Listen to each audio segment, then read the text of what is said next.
Hi, I'm Angela Non. I'm Ariana Kempis. And this is BRB Crying.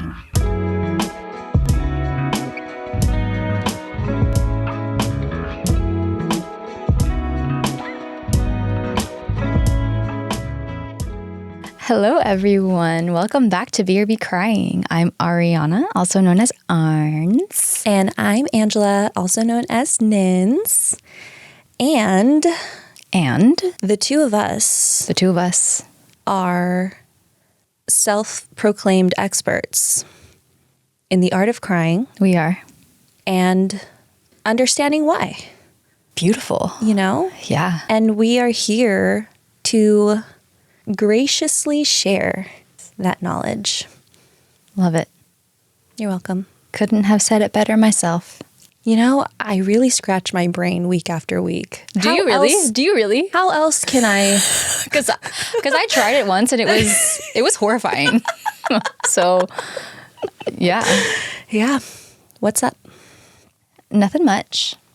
I got a new pair of glasses. Ooh, I didn't even notice. Okay, yeah, because I'm not wearing it because when I put it on, I want to throw up. Oh, that thing. Okay, is that normal? I've noticed it before.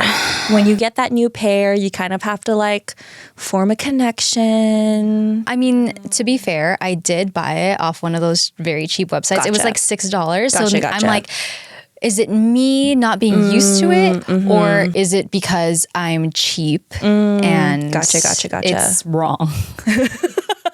It could be really bad if I tried to adjust to it. I mean, I remember when I was younger and they added astigmatism to my prescription. Yeah. And it was like legitimately from the optometrist. And I was like, not right. Oh, and they were really? like, well, just wear it for a week and see if you still think it's not right. So And it was maybe fine? you just need to adjust. Ugh. I know. I'm just like, I could really be fucking my eyes up if it is wrong. I see, you know? I see. So now I'm like, okay, do I just go and buy a $300 pair of glasses now? That's correct. Just to know. You only have one pair of eyes, you know what I mean? Yeah. I'll set up a GoFundMe page if it's wrong for $6. Thank and you. We'll figure out a way to get you your money back. Thank you so much. Yeah, how are you? I'm good. I feel like for the last couple of weeks, I've noticed like, wow, I'm getting older.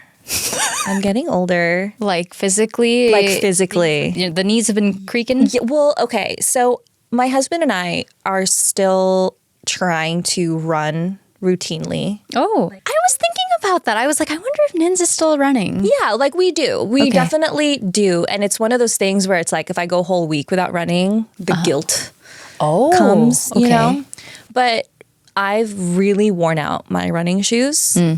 And I was running on them when I should not have been.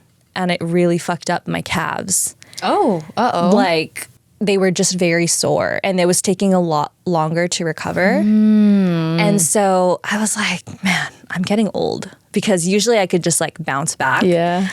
And then this past weekend, I went to a wedding, this really fun wedding. It was actually on Friday. Okay. And it still took me like the whole weekend to feel back to normal, you know? And I was like, babe, I didn't even reach my max of what I usually would drink before. Yeah.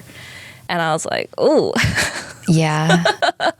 I feel like I felt that way many years ago. Okay. Interesting. Where I hit this new wall. Yeah. Yeah. So maybe I'm just physically aging much faster. I guess. I don't know. But I also just like haven't been drinking. I mean, I'm not 27 anymore. Yeah. And the number of weddings that I'm attending per year is dwindling. Thank fucking God. No, I'm kind of sad. No. Oh, really? Well- no, invite me to any wedding. I would love to go.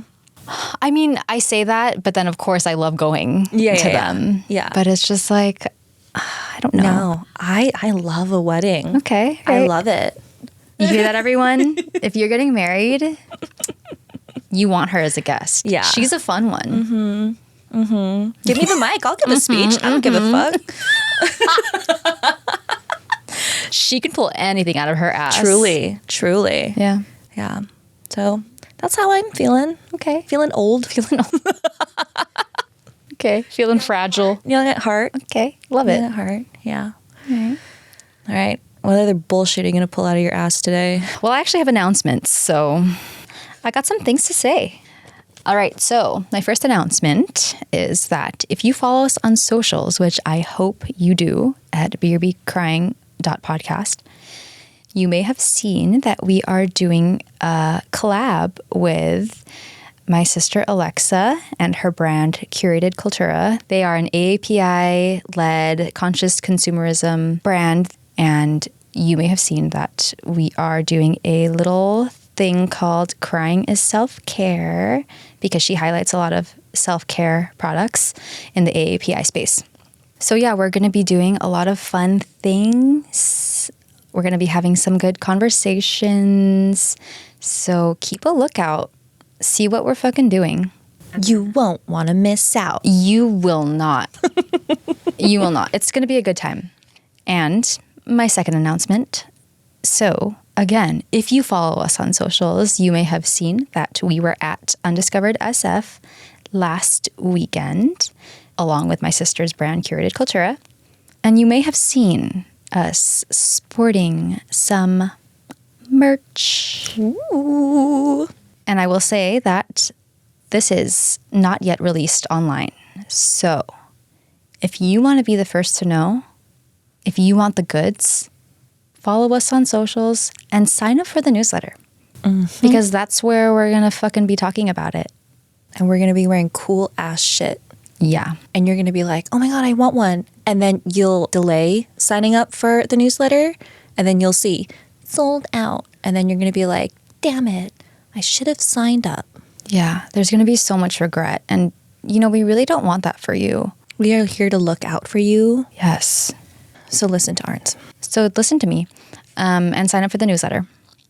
And then my last announcement. Next week is my personal favorite holiday, Halloween. It's spooky season. So we're going to have a little spooky sob sesh. So tune in. It'll be a great time. I mean, it's always a great time, but it'll be a scary great time. A spooky great time. Terrifyingly incredible. So yeah, that's all I got. That's all we got. Well, actually, no, we have a lot more, but we do. Thanks, Arns, for the great announcements. Oh, you're welcome. Happy to do it. What else should we do now? I don't know. Do you have anything you want to say? Oh, what's that? Where? Do you hear a crying baby? I think I do. Is that a crybaby sob? I think it might be a crybaby sob. Okay. All right, folks. Coming in hot. I have a little sob story. And what, pray tell, is a sob story for our listeners who may be new? We have a section in our episodes that we dedicate to our sob stories. And these are listener submissions where we invite our fellow crybabies to write to us and let us know of something that made them cry.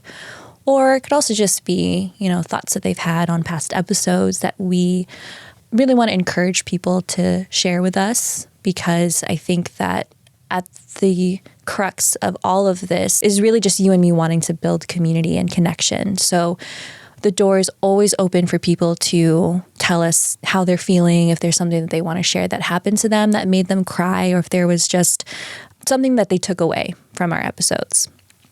So today, I want to share a sob story from my college bestie, Isaac.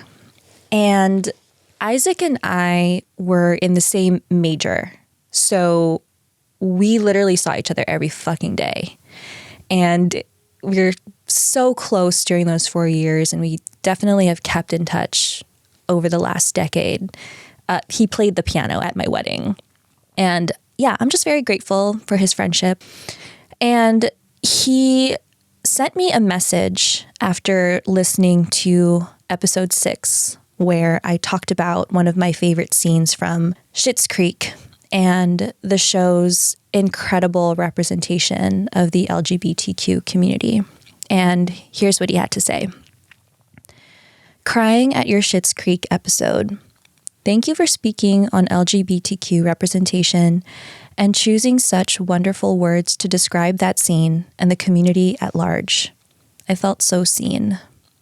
The journey of coming out was tough for me, but thanks to media like Schitt's Creek and also people like you sharing and digesting this information, the general public can start to feel more comfortable about it. Your podcast has been many things for me. I have found that there's something to learn in each of yours and Ariana's stories, even if some of them contain things that I won't personally experience, like motherhood. That was the episode where you talked about ending your breastfeeding journey. Thank you for taking your time to be vulnerable and sharing these personal stories. Tuesdays have suddenly become my favorite days of the week. Obviously cried when he sent me these texts. And Isaac, I just want to thank you so much for not only listening to this podcast, but also taking the time to reach out and share this message and be vulnerable here with us. I'm just so glad that Schitt's Creek and the feature that we did on this tiny little podcast made you feel seen in that way. And if I'm being really honest, I actually was pretty nervous to cover that story because knowing that I'm an ally of this community, I just wanted to make sure that I was doing it in the most respectful way possible, even if it wasn't my own personal story to tell. And I think that ties in perfectly about what you said in your own message, where it's like, there is something to learn in each of these stories that we share, even if they aren't exactly what we'll ever personally experience. Because it's so true. And it's something that we've alluded to on all of these episodes. All those feelings underneath, we can all identify with them. So thank you, Isaac. Love you, Isaac. I know what you mean. Sometimes it's easier to not say anything at all. That idea. The fear of doing it incorrectly or saying the wrong thing. And that's stopping you from doing or saying anything at all. Right. So thank you for speaking out on that. Me? You. Yeah, that was a good one. Yeah. Okay. Well, again, to all you listening, if there's anything that you want to share with us, please feel free to send us a note at hello@brbcryingpodcast.com. You can submit a form on our website, brbcryingpodcast.com, or you can DM us on all of our socials. Find us some way, somehow. Yeah. And if you have suggestions for us too, we take those very seriously. And if you sign up for our newsletter, we actually feature some of those. Join the community, babes. Join us. Okay. All right. I think it's time we get this shit rolling. Okay.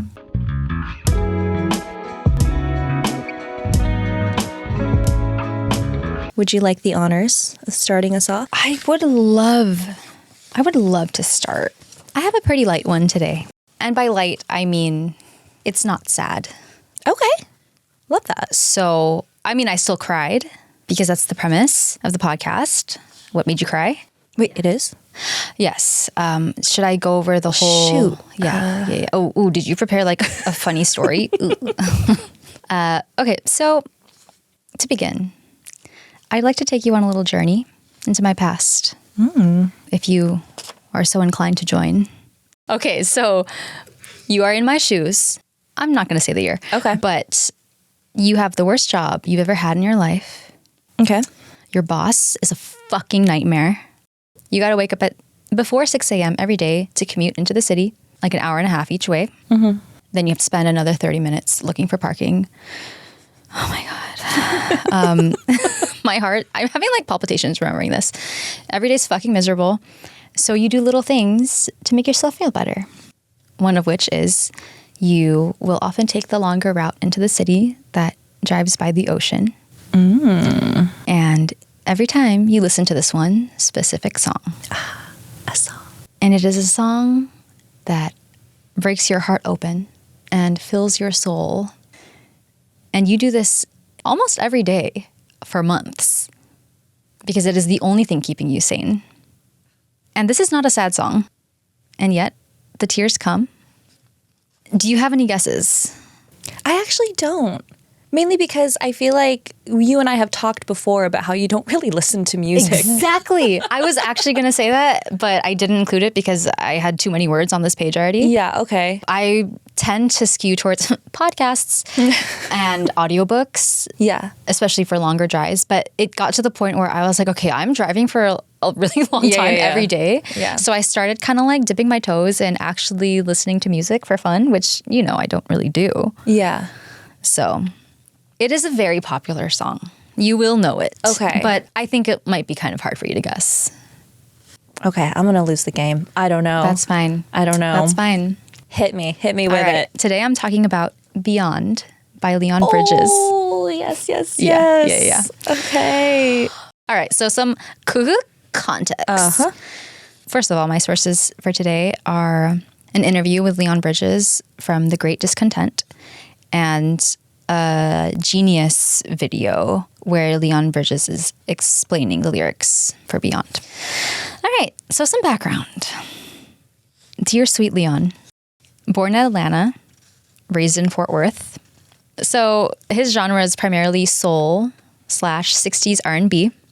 And his vibe is super old-timey and vintage. And it's been said that he sounds the way he looks. So he very much embodies this persona of someone from the past. And skipping ahead to his later days, but when he was in community college, he decided to start taking up hip hop and ballet and jazz and modern dance because artists are apparently multifaceted. As a dancer? Yeah. So he was dancing. He says, one day after class, somebody told me that there was a guy in the cafeteria playing a piano while people took turns singing. I knew I could sing a little, so I decided to check it out. Leon. I had to include that. Leon, please. It says LOL, all caps. I knew I could sing a little. Yeah. So he started singing in the cafeteria every day in between classes. And he says that he got so caught up in this that it was hard for him to do his actual schoolwork because he was so excited to just show up and sing. Yeah. And then he became tired of depending on other people to be creative in terms of playing instruments. So he picked up guitar. God. You know when people are just, they're so fucking artistic. Is that when they say they decide to dabble in something, it's like they pick it up and they're just... Anyway, sorry, this sounds like I'm mad at him. I might be a little. So he loves R&B and he started experimenting with different genres, but he realized that he connected best with 50s and 60s R&B. And he didn't know why more people weren't trying to revive this type of R&B because to him it was like the best sound, especially within Black music. And he just really wanted to get back to his roots. So he started doing open mics, first at coffee shops, and then at bars, and then smoky lounges, and all while living at his mom's house. He would like come home late at night and sneak back in while she was asleep. But over the course of like 4 years, he was just showing up at these open mics, doing his own shows. And he alludes a little bit in the interview to the fact that he was probably only playing for a few people and he probably sounded horrible, but he loved doing it. And he said, I miss those times. And I just kind of feels like us. I was just thinking that. And so he was doing open mics at bigger and bigger venues until finally he was approached by a man named Austin Jenkins from the band White Denim. And he was like, dude, we got to make some records. And so they had these guys and they brought in all this vintage recording equipment that they had been saving for recording an analog soul album. Very specific. But that's how they decided to record his debut album, Coming Home. And it fucking blew up. It was nominated for Best R&B Album in 2015. His debut album. So that's just a little bit about him. Okay. And I guess I'm just going to fucking get into the song. So a little bit of context. I think he mentioned something about this being one of the first songs he really collaborated on. And they wanted to capture a country and R&B feel Which, when he said that, I was like, yes, that is exactly what they did. And I think he also said something along the lines of, when they were working on this song, there not being a dry eye in the room. So, and that's all I'll say. So I'm going to play the song for you. Dear listener, I will link it in the show notes. Please, please, please listen to it.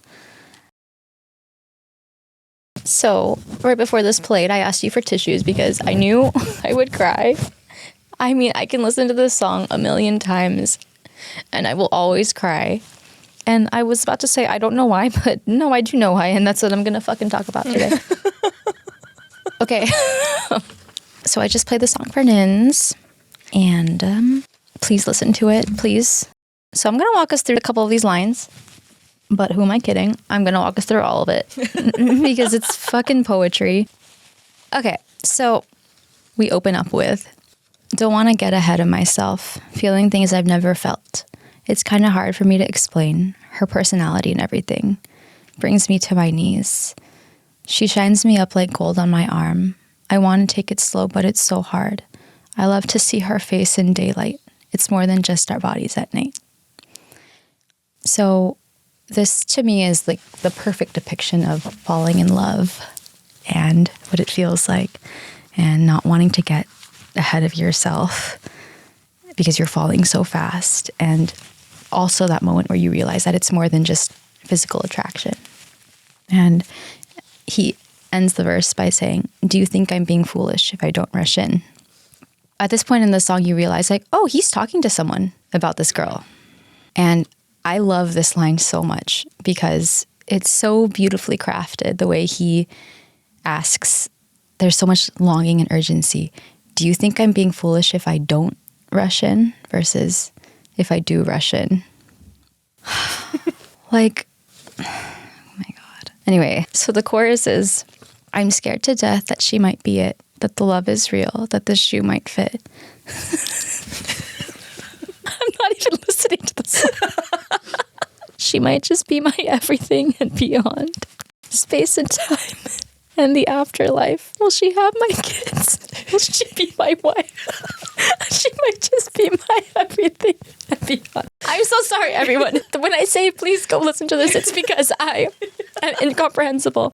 He's so earnestly overcome with this nervous excitement about the fact that he's come across such a good thing, and he's terrified that it's too good to be true. And yet the song is so bright and magical, and it's like he's scared to death about what it might mean to truly be in love, but he can't stop himself. Verse 2. I want to bring her around to meet you. I think you'd like her kind demeanor. I know that grandma would have loved her like she was her own. She makes me feel at home. So you realize he's talking to his mom. In all my years of listening to this song, obviously I understood this. It kind of fleetingly crossed my mind and I thought to myself, oh, that's really nice. But a couple months ago, I listened to the song for the first time in a really long time. And I couldn't stop crying because I was like, oh my God, I don't think I've ever heard a love song from the point of view of a son coming to his mom and saying, Mom, there's this girl. I really want you to meet her. I think grandma would have loved her. And there's something that's so pure about this narrative. He's not seducing this girl with his sweet words or having this outpouring of love for her and confessing it to her. He's confessing it to the other most important woman in his life. And then he earnestly asks her, do you think I'm being foolish if I don't rush in? Anyway, then we go back to the chorus. And then we get to the bridge. And he says, I give up. I give up. I'm in love. Crying out to you. And he finally just admits what he can't help but feel, and it opens the floodgates to his soul. And his head this whole time is asking, what if it doesn't work out? What if it doesn't work out? But his heart asks, but what if it does? And in the end, his heart wins. And okay, the part that always makes me without fail cry in the last chorus, he says one last time, "So do you think I'm being foolish if I don't rush in?" And that extra "so" at the beginning, it breaks me because I'm imagining like a young man coming up to his mom and asking, "So what do you think? Like, what should I do?" And in the beginning of the song, he says, "It's kind of hard to explain." And then at the end of the song, he also says again, oh my, I can't explain. She might just be my everything." And I love that he's just reduced to this. Like, he's reduced to the fact that words just fail him. And I think this might be my favorite love song, because so often people are plagued by, like, what if there's someone else out there? What if this person isn't the one who's for me? And in this song, he's so swept up in this romance that he's like, what if she is the one? And if she is, will she choose me back? And to me, this is the hallmark of a true romance, because it's not just the light and fluffy little meet cute, the accidental bumping into each other and locking eyes for the first time. It's realizing the gravity of what you feel and what it would mean if you couldn't have it, or how devastating it would be if you lost it all, and then choosing to fall anyway. I mean, we all know that falling in love is exhilarating, and it's a theme that in art we come back to time and time again, because it's so universally wonderful, and it feels so good, and it feels unlike anything else. And even though it feels so unique, people are experiencing it every single day, everywhere. And it's so beautiful. It's such a beautiful thing. And honestly, I don't really have that much to fucking say about this. I think that it speaks for itself. But since I know I'm not the only one who feels this way, I, of course, had to scour through the comments. And so this is just how I'm going to close out. I'm just going to finish with this. I'm just going to read like a shit ton of YouTube comments to you, because I like, all right. When the girl you've fallen in love with sends you this song, I think that's a good sign, a really good sign. All the replies were like, congrats, man. This, I'm going to admit, this one I had to do a little bit of rearranging of words, but I was born in 1971. You bring back the atmosphere I grew up in, a bit late 60s hippie-ish style that I used to fall asleep to on the sofa when my parents had neighbors over talking late into the night. This is not just some music. This is forgotten memories. And of course, everyone fucking is destroyed by the grandma section. The part where he sings how his grandma would have loved her like she was her own just brings tears to my eyes. My grandma would have loved my wife. Someone else said, that line about grandma, good Lord, that is disarming and transcendent. I was like, yeah, exactly. It's kind of like, whoa, like you don't expect it. And then it's such a simple line. Mm-hmm. Okay. This song makes me unbelievably believe that there is someone out there that will think the world of me and thank God to have me. I loved this one because it was like, even if you don't necessarily know what it's like to fall in love, you can imagine how it feels. And a song like this gives people hope that they'll find that person. Another comment. Leon is an old soul for sure. The type of vibe and feeling you get from listening to his music is truly special. When there are no words that come to mind or that can explain the feelings you feel while listening to music this good, your eyes start to water because it's so good. If it really leaves you speechless, all you can do is listen. Another comment says, every time I hear this song, I'm reminded that it is actually a song about when my wife and I met. It's just that it was created, written, and sung by this man whose voice and talent is heavenly and 25 years after the fact. But it's our song, I'm sure of it. Choked me up. Reminded me of when my wife of almost 30 years and I met so long ago. Time flies. Thank you, Leon. And this is my last one. Absolutely beautiful video, Leon. That old school real love, a dope bond, that deeper connection on all levels. When you can absolutely be yourself is so worth the risk. Don't wait. Don't give in to fear. Share the whispers of your heart today. I mean, I have nothing left to say. Those were beautiful comments, and I feel like they summed up. There was such an outpouring of love and this energy of like, oh my God, this is magic. And I think that all these people are feeling the same. Some comment I didn't write down here, it was something about like, this is how music should always make us feel. That was nice. Yeah.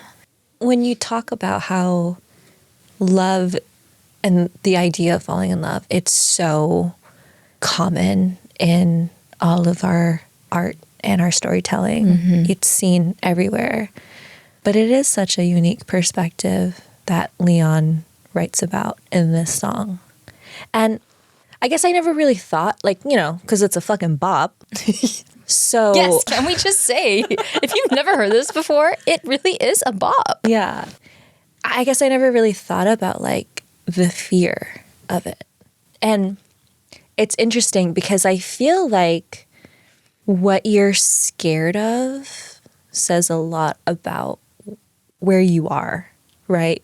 And it's like that fear, like what you're scared of, it shows you what it is that you are so afraid to lose or so afraid to experience, you know? That's the angle that this song is taking. Yes. I'm not afraid of being rejected. No. I'm not afraid of looking dumb. I'm afraid of this being the biggest fucking thing. Yeah. Never really thought about it. Yeah, I know. Because, again, it's so light. It's such a feel-good song. Yeah. Yeah. A feel-good song. Yeah. Love it. Love ya. Love it. Love you, Leon. Can just imagine all the pappies like commenting. Brings me back. No, yeah.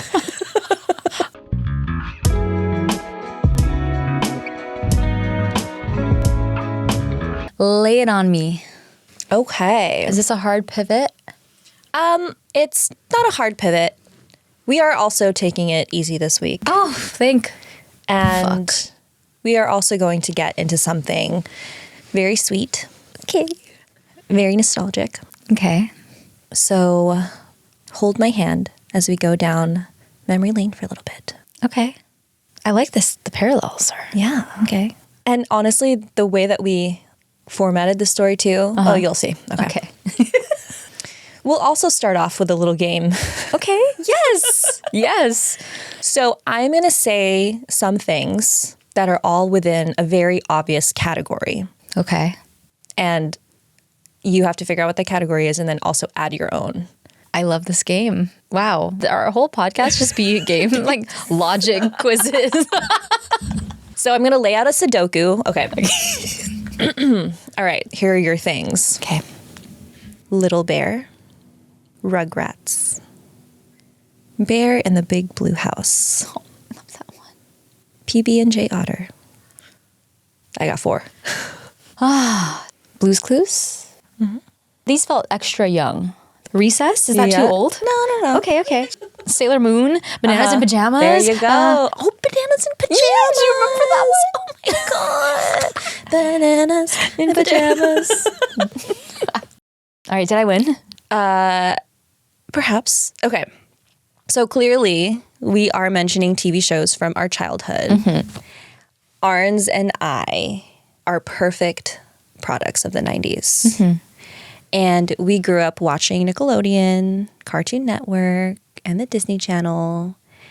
And I will always fondly remember that time in television where you didn't have a million options. And you just kind of were forced to rotate between like 4 channels. Mm-hmm. And every day at the same time was the same show. And that was it. That's what you watched. Channel 52, 53, 54, and 55. Yeah. You would just go back and forth. Yeah. Back and forth. Yeah. So today we will be talking about one of these shows. Okay. And specifically one of the characters of these shows and the impact that they've had on every single 90s kids. Okay. And it was your first guess. Yes! Yes! Today we are going to talk about Steve from Blue's Clues. Fuck me up, Steve. Fuck me up. God. Okay. Okay, so sources for today is a 1998 article by Daniel Anderson entitled Educational Television is Not an Oxymoron. A 2006 short documentary called Behind the Clues, 10 Years with Blue. A 2019 New York Times article by Katrina Onstad, Blue's Clues Returns and Silence is Still the Star. And then a 2023 interview that Steve Burns did with Variety. Okay, so first, gotta hit him with that fucking context. Context. Okay. So, Blue's Clues, you don't know, was an interactive children's TV show. It was created by Tracy Page Johnson, Todd Kessler, and Angela Santomero, and it aired on Nickelodeon from 1996 to 2006, and it was part of the Nick Jr. programming, which was Nickelodeon's shows that specifically catered to preschool kids. The show ran for 10 years, but our beloved Steve left the show in 2002 after 6 years and was replaced by this guy, Joe, played by Donovan Patton.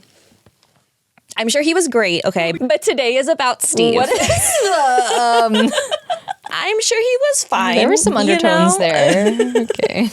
This guy, Joe. Okay. Just kidding, Joe. I'm sure you were great. Okay, so for those of you who have not seen this masterpiece, the show is a mostly animated show, with the exception of our main character, Steve, who's played by the actor Steve Burns. And in every episode, Steve is trying to figure something out. And his dog, Blue, iconic Blue, helps him by leaving her paw prints on 3 objects around the house. So Steve walks through this house collecting clues, and he invites the viewers, the 4-year-olds essentially, to participate and help him solve the clues. So he'll talk directly to the camera and he'll ask questions, and he'll kind of just wait until you're supposedly done responding to him. And the inception of the show was during a time in American television where there was this huge emphasis on educational programming for kids. It was very intentional to teach kids through the format of TV versus just purely entertaining them. And to be honest, I am very out of touch with how children's TV is today. Mm-hmm. I feel like it's a lot more iPad based. I'm very much not familiar with the types of shows that kids are watching. Oh, there's some gems out there. Oh, I'm sure. But I am an expert on my own childhood. Yes, and as you should be. I definitely remember how almost every show that we watched had some sort of moral or some sort of lesson that they were really driving home. Mm-hmm. And Blue's Clues was no exception. So this was a show specifically catered to preschoolers, and it was intentionally designed to be very simple and repetitive and slow. And so you have these very rudimentary cartoons, which were, of course, Blue, and then other kind of ordinary household items, salt, pepper, paprika. Oh, their baby. Mailbox, side table. And all of these characters were very simple shapes, very little animation. And the creators of the show just really nailed this formula of how do we keep kids' attention. So the only real person on the show was Steve. And it was the utmost important part of this show that they cast the right actor to lead it. And the showrunners were actually having a really hard time finding someone to do this. They held over 1,000 auditions. And interestingly, they were really gunning for a woman to star in the show. Oh. They were like, they wanted a female person to walk the kids through the show. But in walks Steve Burns. And the funny thing is that in this interview that Steve Burns did with Variety, he talks about how he only auditioned for the show because he thought it was voiceover work. Oh. And that was kind of what he was doing at the time. And so he walks in and he's straight up like skater, like long hair. Oh my God. Like very casual, like opposite image of what you think is someone who's trying to get the lead role on a kid's show. But he fucking nails the audition. And during the final callbacks, they actually did a screen test for kids where they had all these actors, you know, kind of run through the pilot. And all these producers were like, dude, these kids are paying the most attention to him. Interesting. He just had this natural pull. Like kids just wanted to watch him. Yeah, yeah. And of course, I mean, there's no scientific reason that I can just put in this paper to explain why that was. But when I thought about why, like if I'm trying to remember like what it was about him when I was 4 years old that made me like watching him on my screen, I think it's because the way that he played this character felt very authentic to just who he was. And it was like he wasn't purposely putting on this act because he was talking to kids. Where he was, you know, intentionally dumbing things down or patronizing his audience. Because I think, you know, when you're talking to a kid, it's so easy to be like, hey, like, ooh, what are you doing? You know, just very exaggerated. Yeah. And he was just kind of like, you know, more chill about it.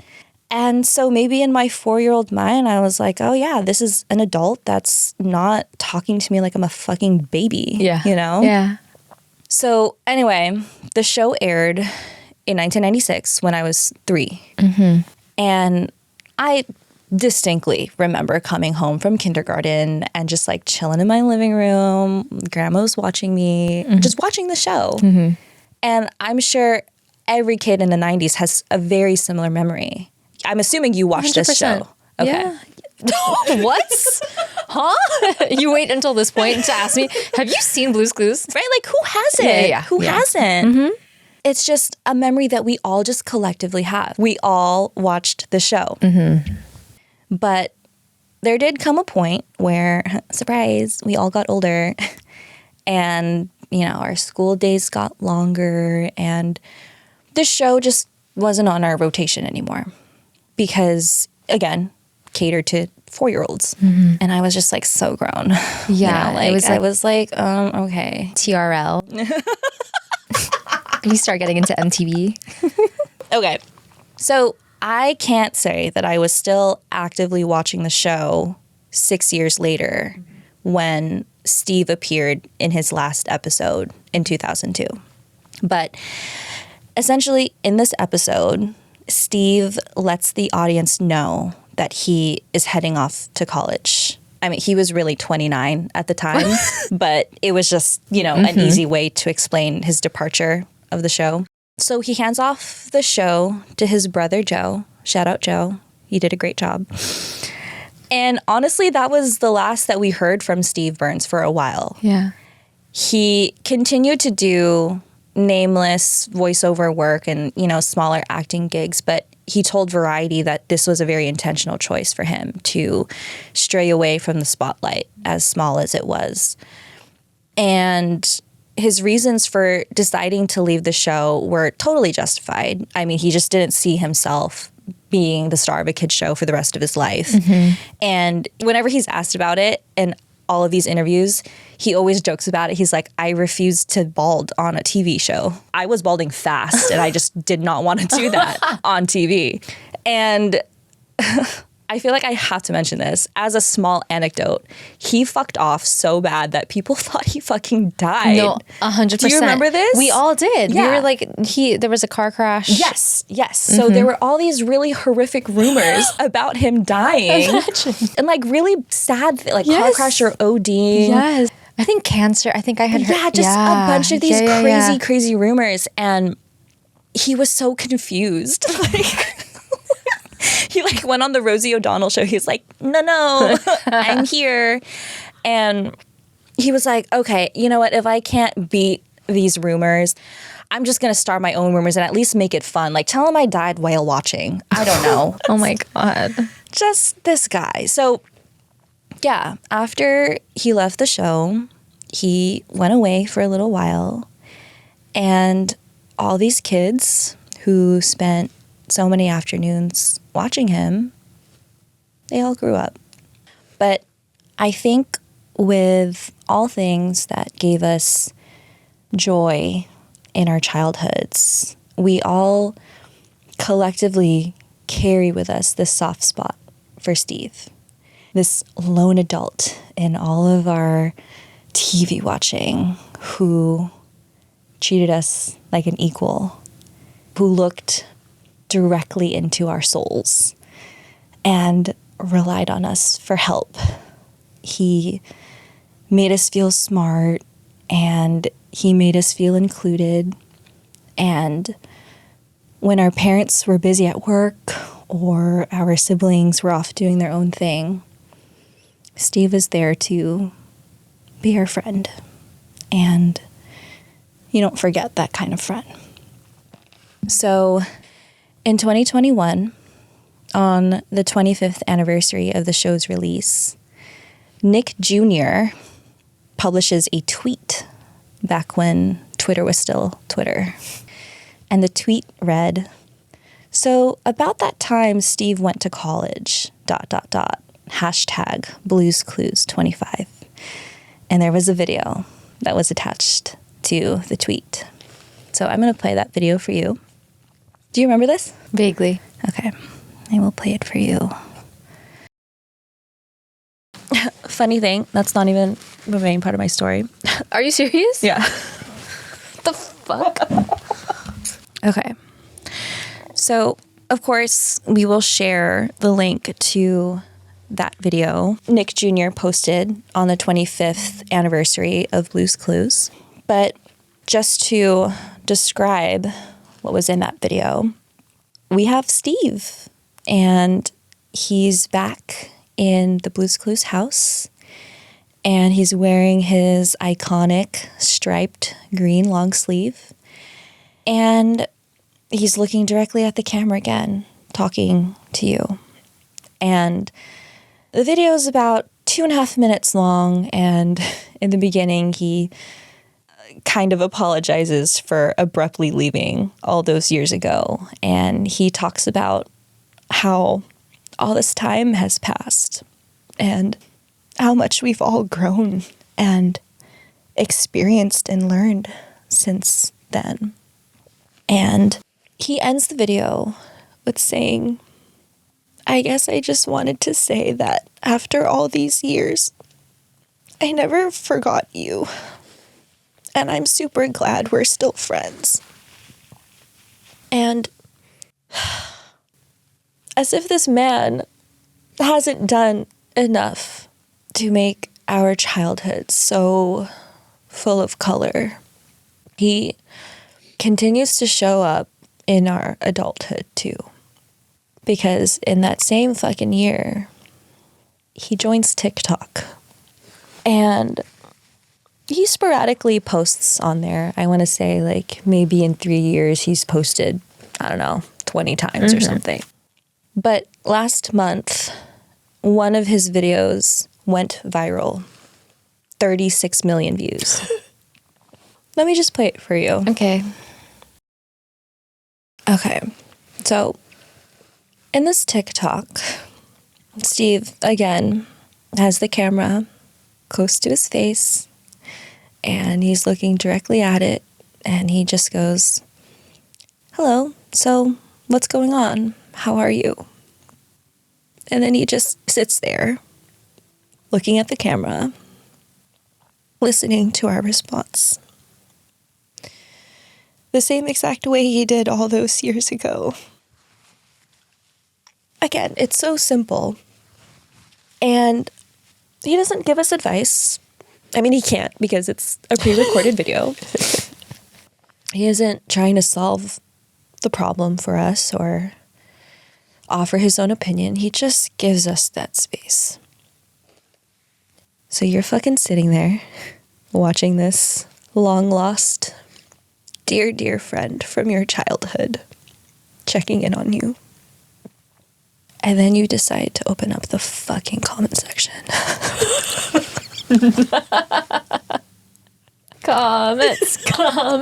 Comments. And you realize that thousands and thousands and thousands of people are telling Steve how they are. Oh no. I finally got an apartment, Steve. I'm no longer homeless now. My sons watch the Blue's Clues movies every day, and I tell them about how I was a big fan of yours at their age. Hi, Steve. I'm still alive. I stayed. Tomorrow marks a year my big sister has been gone, and I'm just trying to be okay. I'm trying my best with my fitness journey. I'm down 10 pounds, Steve. I work out and lift my weights and eat my veggies. I had a baby, Steve. Finally, after 4 years of trying, we did it, and she's beautiful.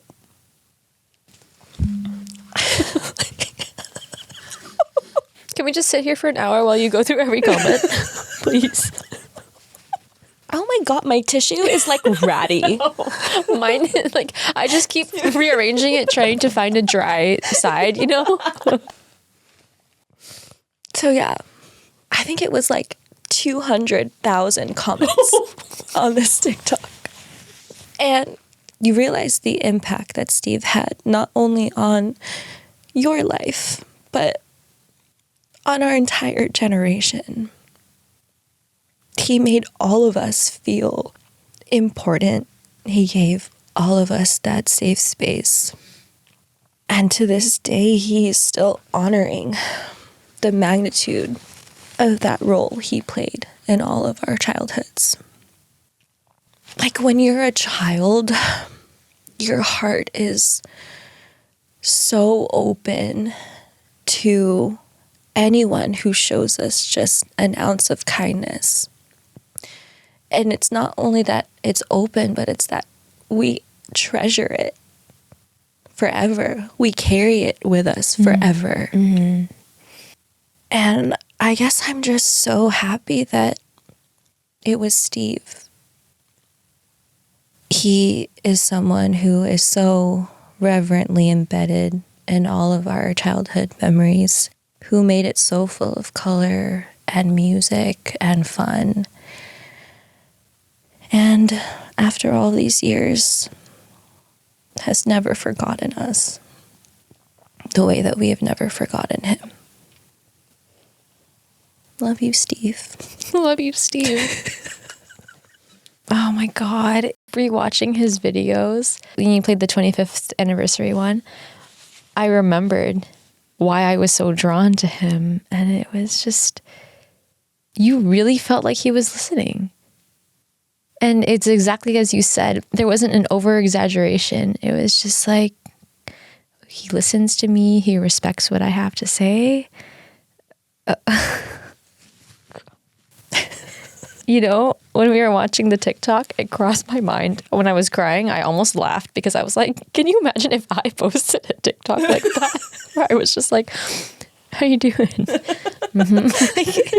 No one else could do that. No one else could do that. It's so special, and like he doesn't have to do that. But it's a responsibility that he bears and bears lovingly. Yes, exactly. God. Exactly. It's like he knows.